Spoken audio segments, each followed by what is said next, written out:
So the next category of peptide effects that I'd like to talk about are the effects of certain peptides on metabolism and growth. And any discussion about metabolism and growth, by definition, has to include a discussion about growth hormone. So basically where we're headed is a discussion about peptides that can increase amounts of growth hormone that are released in our brain and body to have specific effects, in particular increases in metabolism and increases in either muscle growth and in some cases repair of tissues as well, although mainly muscle growth and fat loss.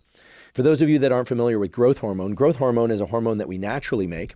It's secreted from a gland called the pituitary gland. The pituitary sits near the roof of the mouth, and it extends out of the stalk of the brain such that it can release hormones into the general bloodstream. The pituitary is connected to the brain, however, so it can get input from a brain area called the hypothalamus. And within the hypothalamus, there are neurons that can send signals to the pituitary, telling it to either release growth hormone or to suppress the release of growth hormone.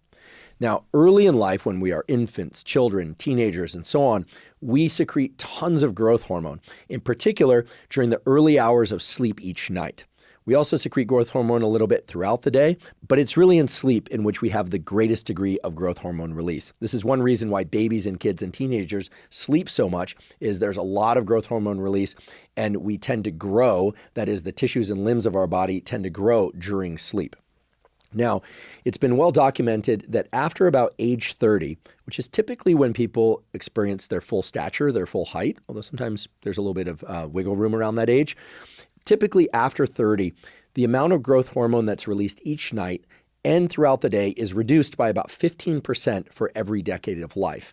As a consequence, all of the things that growth hormone does, like encouraging higher metabolism, fat loss, the growth of muscle tissue, etc., is dramatically reduced as we go from 30 to 40 to 50 and on and on.